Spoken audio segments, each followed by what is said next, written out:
예수님 때문에 행복하십시오. 오늘도 예수님 때문에 깊은 기도 자리로 나아가실 수 있기를 바랍니다. 요한복음 5장에 등장하는 사건이 하나가 있습니다. 38년 된 병자를 치료하는 사건이죠.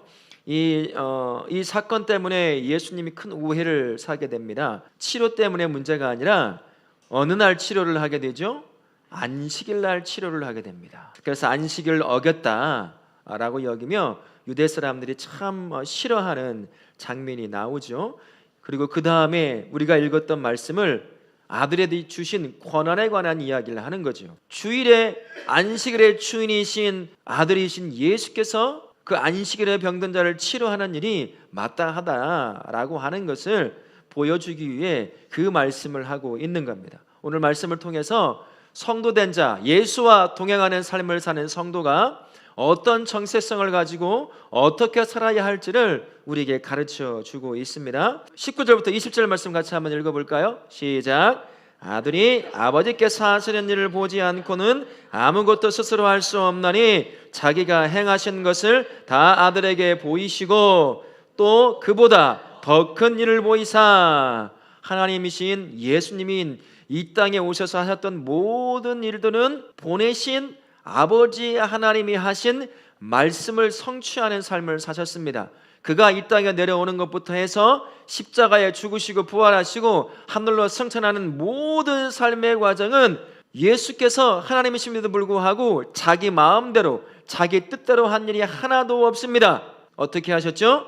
다 보내신 아버지의 뜻을 쫓아서 그것을 깨닫고 그 뜻을 성취하는 삶을 사셨습니다. 완벽한 인간이셨기 때문에 때로는 이 안에서 올라오는 욕구가 있었죠. 그것을 직접 표현한 부분이 어딥니까? 십자가를 지기 전에 겟세마네 동산에서 기도할 때였습니다. 십자가가 얼마나 두렵고 공포스러웠으면 이것을 아버지의 뜻이 아닌 내 뜻대로 옮겨질 수 있으면 옮겨달라고 말할 정도였다는 거죠. 그렇게 완벽한 하나님이시며 사람이셨음에도 불구하고 우리 예수님은 인간의 욕망을 이겨내시고 끝까지 보내신 아버지의 말씀을 하나하나 성취하는 삶을 사셨다는 거죠. 자기가 원하는 것 분명히 있었을 텐데 그 모든 것을 뒤로하고 포기하고 하나님의 말씀, 하나님의 뜻을 쫓아 한순간도 벗어나지 않고 사셨던 것이 우리 예수님이십니다. 바로 겸손의 왕으로 이 땅에 오신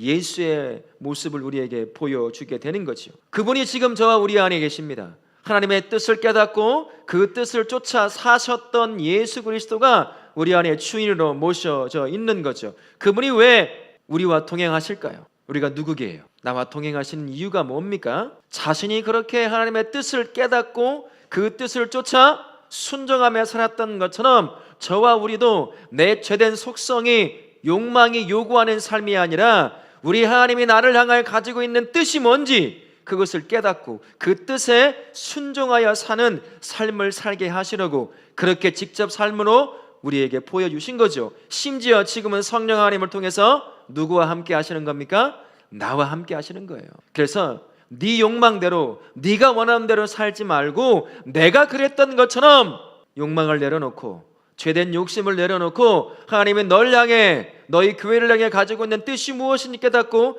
그 뜻에 순종하며 살라고 그게 내가 너와 동행하는 이유다라는 것을 가르쳐 주시고 직접 함께 동행해 주신다는 겁니다. 여러분의 마음 가운데 어떤 뜻을 가지고 이 기도의 자리로 나오셨습니까? 내 안에 숨겨놓은 내가 원하는 것, 내가 얻고 싶어하는 그 기도의 제목을 가지고 여러분 앞에 나오셨습니까? 우리 하나님이 가장 원하시는 것은 네가 내 뜻을 알고 있느냐는 거예요. 네가 가지고 있는 그 기도의 제목이 내가 품고 기도하길 원하는 그러한 기도의 제목이냐? 라고 우리에게 묻고 계시는 거죠. 우리 예수님도 자기가 원하는 것이 있었습니다. 하지만 그것을 내려놓고 포기하셨습니다. 그리고 자기가 보내신 하나님의 뜻을 쫓아 그 뜻을 순종하며 사셨던 분이 우리 예수님이죠. 우리는 예수를 닮아가는 사람 아닙니까? 그렇다면 오늘 기도하실 때 가장 먼저 기도해야 될 것이 뭘까요? 하나님, 날 향한, 우리 교회를 향한, 우리 가정을 향한, 내 아내와 내 남편, 자식을 향한 하나님의 뜻이 뭡니까? 이걸 묻는 거죠. 알아야 기도할 수 있지 않겠습니까? 그렇게 오늘 기도하실 때 날 향한 하나님의 뜻이 무엇인가요? 내가 오늘 하나님의 뜻을 품고 기도하길 원합니다. 예수님처럼 하나님의 뜻을 품고 그 뜻을 순종하며 살 수 있도록 깨닫게 하시고 기도의 제목 삼게 하시고 그 뜻을 쫓아 살아갈 수 있도록 기도하는 그런 복된 시간 되게 도와주십시오 라고 기도하시는 우리 성도님들 되실 수 있기를 바라겠습니다. 그러면 우리 하나님이신 예수께서 아버지의 뜻을 깨닫고 기도하시고 그렇게 사셨다고 하셨는데, 예수께서 깨달으신 아버지 하나님의 뜻이 무엇이었을까요? 무엇을 품고 그 뜻을 깨닫고 순종하며 사셨을까요? 21절 말씀에 이렇게 말씀을 하십니다. 같이 한번 읽어보겠습니다. 아버지께서 죽은 자들을 일으켜 살리심같이 아들도 자기가 원하는 자들을 살리느니라. 아들 예수님에게는요, 생명을 주는 권세를 주셨습니다. 그 권세를 가지고 회복시키시고 살리는 일을 하시는 것, 이게 바로 보내신 성부 하나님이 아들 예수님이 품고 행하기를 원하시는 삶의 모습이었다라고 할 수가 있는 거죠. 아버지의 마음 품고요, 무너진 자들의 인생을 세워내는 겁니다. 영원한 죽음으로 갈 수밖에 없는 영혼들을 구원의 길로 인도해서 영원한 하나님의 나라로 들어갈 수 있도록 회복시켜내는 것, 그게 아버지 하나님의 뜻이었거든요. 그것을 위해서 인간의 몸을 입고 이 땅에 내려오셨습니다. 그리고 모든 삶의 걸음을 성부 하나님이 인도해 가시는 말씀을 성취하는 삶을 사셨죠. 그리고 살려내고 회복시키는 모든 일들을 사역으로 감당해 내신 것입니다. 그분이 그런 사역을 통해서 저와 우리도 살려내신 거죠. 육신의 문제만 회복하시지 않으셨습니다. 앞에서 읽지 않았지만 18절까지의 말씀에 38년 된 안징뱅이를 치료하는 장면이 나옵니다. 육신을 치료하시는 하나님이 육신의 문제만 회복시키고 치료하시는 분이십니까? 궁극적으로는 무엇을 치료하고 회복시키고 살려내기를 위해 이 땅에 오셨죠? 무엇을요? 영혼을 위해서. 누구의 영혼이요? 나의 영혼이에요. 나의 육신의 문제도 해결하지만 내 영혼을 영원한 생명으로 인도해 가시고 살려내시기 위해서 이 땅에 오셨다라는 겁니다. 주님이 주신 그 살려냄과 회복의 권세를 가지고 이 땅에 오신 거죠. 그분이 지금 저와 우리와 함께 하십니다. 그 이유가 뭐겠습니까? 저와 우리를 통해서도 나만 혼자 회복감과 그리고 영원한 구원의 은혜를 누리며 살도록 우리를 부르시지 않았다는 거예요. 내가 누리고 있는 그 구원의 은혜, 주님께서 나의 무너진 인생을 세워내는 그 삶을 경험했다고 한다면 내가 세워진 그 자리에서 무엇을 하라는 거죠? 나로 하여금 네가 누리고 있는 걸 어떻게 하라는 겁니까? 네가 누리고 있는 것, 너를 내가 회복시켜냈지. 너의 삶을 통해 네가 함께하는 사람들을 너의 삶을 통해 회복시켜내라는 겁니다. 우리는 능력 없지만 그래서 우리야 예수님의 동행해 주시잖아요. 성령의 능력으로, 성령의 지혜로 함께해 주시잖아요. 살려내게 하시잖아요. 나를 살려내신 것뿐만 아니라 영원한 생명 가운데 누리게 하신 것뿐만 아니라 이제는 네가 나의 입과 손과 발이 되어서 너에게 함께하는 다른 사람들을 세워내라는 겁니다. 죽이지 말고 무너뜨리지 말고 세워내고 살려내라는 거예요. 여러분, 입으로 말입니다. 뒤에서 남말을 하며 상처 주고 남 흉보고 미워하는 그런 말로 사람 죽이지 말고 무너뜨리지 말고 선한 말로 살려내는 말로 일으켜 세우라는 얘기입니다. 그럼 뒤에서요 남말을 하면 그 사람은 3명을 죽이는 것과 똑같거든요. 누구를 죽일까요? 가장 먼저 누구를 죽여요? 본인이 죽어요. 남말을 하기 시작하잖아요. 자기가 그 사람 돼 가고 있거든요. 스스로의 영혼과 삶이 죽어갑니다. 그 다음에 누구를 죽이는 걸까요? 그 사람 옆에서 부정적인 얘기를 하는 사람, 그 말을 듣고 있는 그 사람도 죽여요. 참 희한합니다. 아무리 아니라고 얘기를 해줘도 일단 부정적인 사람과 함께 만나서 그 사람의 얘기를 능동적으로 또는 수동적으로 들으면요 어떤 사람이 될까요? 자기도 그 부정적인 사람과 똑같은 사람이 됩니다. 머리로는 잠깐은 아닌 건 알아요. 근데 감정을 건드리거든요. 이 감정이 일단 요동이 시작되면 이성으로는 절대로 감정 통제 못해요. 그래서 그 사람도 죽이는 겁니다. 또 한 사람은 누구를 죽이는 걸까요? 부정적인 이야기를 하는 그 대상을 죽이는 거예요. 여러분, 뒤에서 절대 다른 사람 부정적인 이야기 하지 마세요. 본인 죽고 함께하는 사람 죽이는 것이고 또 대상을 죽이는 겁니다. 예수께서 우리와 동행하시는 이유는 뭐라는 거예요? 세워내라는 거죠. 살려내라고 불렀지만 함께 동행하는데 죽인다면 되겠습니까? 주저앉히면 되겠어요? 무너진 인생, 주저앉은 인생, 끝났다고 생각하는 그 삶을 살려내고 일으켜내야 되는 것이 성도의 삶인데 그걸 못한다는 거죠. 그러면 안 된다는 겁니다. 우리가 살아가야 될 모습은 예수께서 그러셨던 것처럼 그분의 능력과 힘을 의지하여, 지혜를 의지하여 나와 함께하는 사람, 주저앉은 인생을 살아가는 사람, 포기한 사람, 이것이 끝이라고 여기는 사람을 이렇게 세우고 살려내는 삶을 사는 거예요. 그러니 여러분의 입이 누군가를 세워내는 입이 되길 바랍니다. 여러분의 행동이, 여러분의 결정이 누군가의 삶을 살려내는 그러한 행동이요 결정될 수 있기를 바랍니다. 그렇게 예수님께서 하셨던 삶을 사시길 바랍니다. 오늘 기도하실 때 그걸 두고 기도하십시오. 내 입은 살려내는 입으로 쓰고 있습니까? 누군가를 주저앉히고 누군가를 죽이는 입이 되어가고 있습니까? 내가 하는 삶의 행동과 결정은 누군가를 살려내는 그러한 행동의 결정인가요? 누구를 살려내는 결정인가요? 알지 못하니 하나님 깨닫게 도와주셔서 버릴 것은 완전히 버리게 도와주시고, 주님처럼 내가 살아가는 삶의 현장에서 나 때문에 내가 당신을 만나 예수를 알게 되어 내 인생에 살았소. 그럼 이 말 듣는 것처럼 누군가의 교제 나눌 때 기쁨이 어디 있을까요? 내가 한 사람이 아무것도 아닌 것 같은데 내가 함께 하줌으로 말미암아 누구 한 영혼이 살아나는 거예요. 그것만큼 하나님이 기뻐할 인생이 어디 있겠습니까? 우리는 능력 없지만 예수님이 함께 해주시니 그 일을 할 수가 있어요. 그분 때문에. 그러니 오늘 기도하실 때 꼭 그 문제를 두고 기도하실 수 있기를 바랍니다. 그리고 아들 예수님은요, 심판의 권세를 가지고 죄와 사망을 심판하러 이 땅에 오시게 될 겁니다. 22절 말씀 같이 한번 볼까요? 같이 읽습니다. 시작. 아버지께서 아무도 심판하지 아니하시고 심판을 다 아들에게 맡기셨으니 이는 모든 사람으로 아버지를 공경하는 것 같이 아들을 공경하려 하게 하려 하심이라. 예수님은요, 생명을 주시는 분일 뿐만 아니라 마지막 때에 어떤 모습으로 오시죠? 심판주로 오십니다. 우리의 삶을 심판하신다는 거예요. 근데 여러분 걱정하지 마십시오.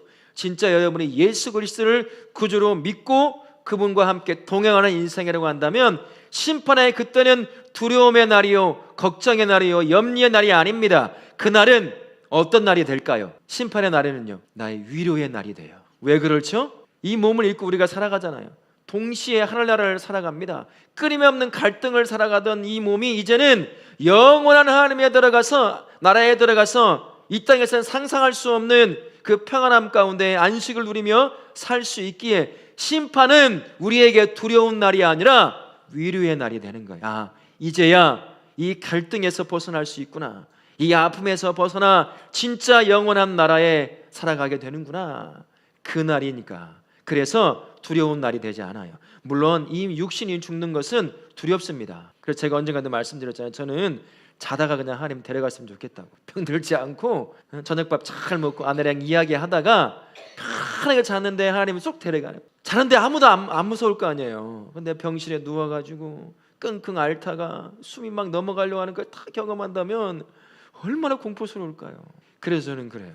편안하게 하나님은 데려가실 수 있어요. 그래서 내 얼굴을 이 몸이 이제 영혼이 떠난 얼굴을 볼 때 나의 후손들이 정말 그 얼굴이 환한 얼굴이 되어서 그 볼 때마다 그 자체가 하나의 기쁨이 될 수 있도록. 언젠가 제가 말씀드렸습니다. 저희 외할머니가 그렇게 돌아가셨어요. 한참 후에 나이가 너무 들어서 예수님을 만났는데 잠을 푹히 주무시고 수예배 끝나고 잠을 주무시다가 그렇게 하늘나라를 가셨거든요. 근데 얼굴이 얼마나 환한지 몰라요. 그 오랜 고생 가운데 살아가셨는데도 그 마지막 얼굴이 너무 환한 거예요.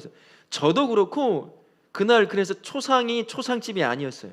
그래서 외삼촌은 예수님을 안 믿었거든요. 큰외삼촌한테 되게 혼났어요. 장례식장에서 얼굴이 왜 이렇게 밝냐고. 우리는 만날 소망이 있잖아요. 그러니까 물론 안 믿는 사람 앞에서는 그러면 예의가 안 되지만 그런 거거든요.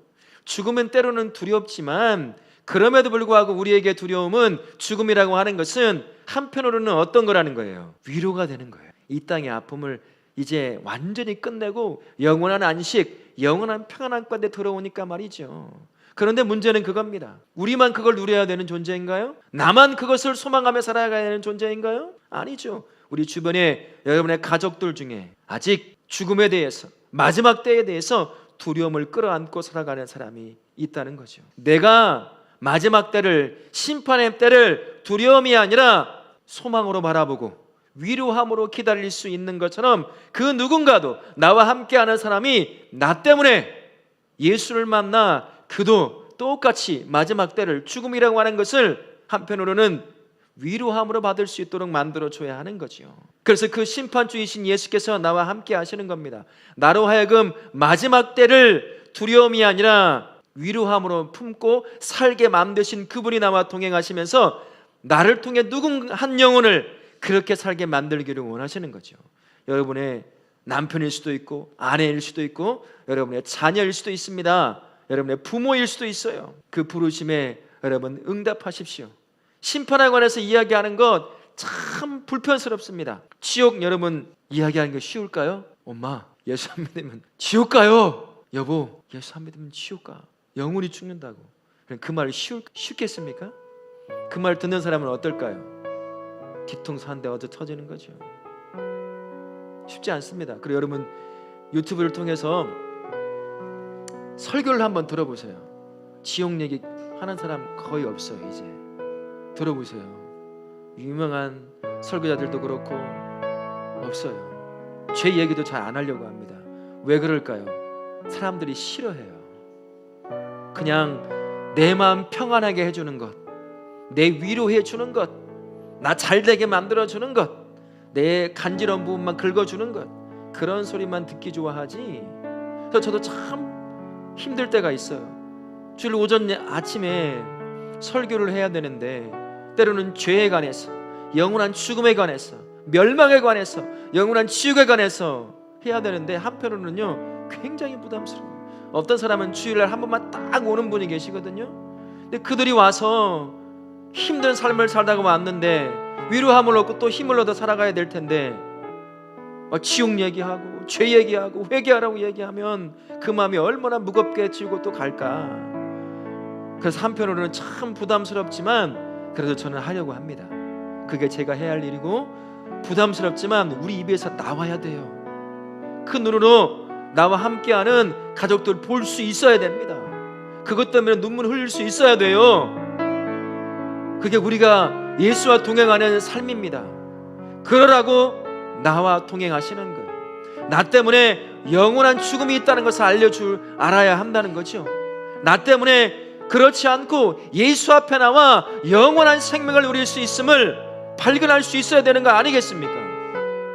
내가 예수 믿는데 있으나 마나 하면 그게 무슨 소용이 있겠어요? 듣기 싫어하죠? 그래도 하십시오. 도망치려고 하죠? 그래도 하십시오. 여러분의 입이 그 입이 돼야 돼요. 살려내는 생명을 말할 수 있어야 되는 것, 그 한편에는, 또 다른 한편에는 죄에 대해서, 지옥에 관해서 여러분 얘기할 수 있어야 돼요. 나는 가는데 내 자식이 나와 함께 하지 않아. 영원한 삶에서 그것만큼 슬픈 일이 어디 있어요. 내가 사랑하는 부모가 나는 영원한 하늘나라에 가서 사는데 우리 엄마가 그곳에 없어. 우리 아빠가 없다고요. 그것만큼 슬픈 일이 어디 있습니까? 눈물이 나잖아요. 그 얘기를 하라고 우리에게 경영하시는 거예요. 이번에 우리 구정 때 만나죠. 돈 얘기, 직장 얘기, 뭔 얘기 그런 거 말고 예수 얘기해 주세요. 제발 좀 예수 좀 알아왔으면 좋겠다고. 나 엄마가, 아빠가, 당신이, 내 자식이 예수 안에 나랑 똑같이 그분이 주시는 구원의 은혜를 누리며 살면 좋겠어. 그렇게 얘기해서 듣기 싫어할 수도 있습니다. 그럼에도 우리가 해야 될 이야기예요. 그래서 여러분이 세워진 그 자리에서 한 영혼을 주님 앞에 나아오게 만드는 복된 우리 성도님들 되실 수 있기를 바랍니다. 이제 우리가 어떻게 살아야 할지 아시죠? 나와 동행하시는 예수님 때문에요, 나를 통해 누군가를 세워내야 되죠. 또 나를 통해 누군가를 구원의 길로 인도해야 합니다. 그리고 또 때로는 듣기 부담스럽지만 내 입에서 죄에 관한 이야기가, 영원한 죽음에 관한 이야기가, 지옥에 관한 이야기가 들려져야 한다는 겁니다. 그래서 나 때문에 한 사람이 예수를 만나 세워지고 생명을 누리고, 그래서 지옥을, 영원한 죽음을 피하고 마지막 때를, 심판의 때를 위로함으로 받을 수 있는 그 한 영혼을 세우는 복된 삶 살게 도와주십시오 라고 그렇게 기도하시는 우리의 성도님들 되실 수 있기를 예수님의 이름으로 축원합니다. 아멘.